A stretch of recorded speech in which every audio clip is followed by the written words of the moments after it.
Dito tayo nagsimula sa ating ginagawa na swing arm. Tatabasin natin yung hub para makuha natin yung lagayan ng bearing. Na siya namang gagamitin natin na lagayan din ng bearing para sa swing arm. Totornohin natin to hanggang mag-fit yung ating bearing. Siyempre sa pagtotorno na naman ng kabitan ng bearing medyo maselan dahil hindi pwedeng lumuwag yung bearing. At hindi rin pwedeng mahigpit dahil hindi naiikot yung pinakagitna ng bearing. At ito na nga yung nagawa natin na kabitan ng bearing. Nalagyan na natin ng bearing. Susukatan na natin siya. Ayan, gumamit tayo ng kabilya para sukatan ng magiging pinaka swing arm.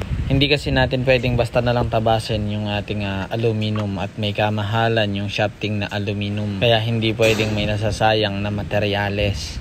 Ganito yung magiging forma ng swing arm. At ito na nga, iwe-welding na natin yung shafting na pinutol natin. Bali, i-spot lang muna natin to dito sa motor para maiporma lang natin yung magiging swing arm. Tapos kakalasin na rin natin para naman i-pull weld. Hindi tayo nagpo-pull weld sa mismong motor. Siyempre bago tayo mag-spot, kukuhanin muna natin yung gusto natin na posisyon. Yung posisyon kasi na gusto natin talaga yung magandang masunod para naman yung itsura ng ating gagawin talagang magugustuhan natin o magugustuhan ng iba. Pero siyempre, sabi ko nga sa inyo, kayo yung huhusga kung maganda ba yung mga ginagawa natin. Pero syempre alam naman natin na merong hindi nagagandahan at may nagagandahan. Kanya-kanya kasi tayo ng gusto. At dahil nga naiposisyon na natin sa gusto nating forma ng swing arm, ito ipo-pull weld na natin.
Mga idol, meron tayong ginawa ngayon dito na swing arm. Ayan, swing arm ng Mio, Mio 4. Ayan, pwede sa lahat ng motor gawan ng swing arm. Mio 1, Mio 4, Mio Sporty na walang swing arm, Mio I, Mio Soul 125, Mio Soul 115. Pwede yan mga idol, yung ganitong modification. Ayan. Kumbaga, yung proseso nito pare-parehas lang sa mga scooter na walang swing arm. Yung pipe nito baka baguhin ko kasi nanghihinayang ako sa disenyo na nilagay natin dito sa kanyang tornilyuhan. Baka lagyan ko dito yan ng lagayan ng pipe para dito ko na lang ibobolt yung pipe or dito pa rin. Mag-e-elbow na lang ako kasi lumabas siya ng ganito ayan, ganyan kakapal. Nasa 25mm to. Inilagay natin na to.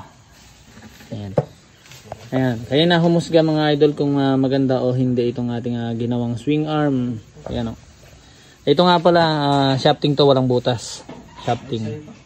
Kaya yung tibay nito talagang matibay. Dagdag tibay sa ating motor. At dagdag safety na din para yung sa mga natatanggalan ng rear nut.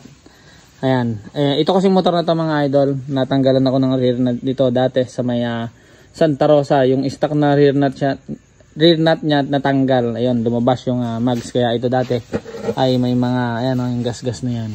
Kaya ayan, ginawa ko siya ng swing arm para safe gamitin.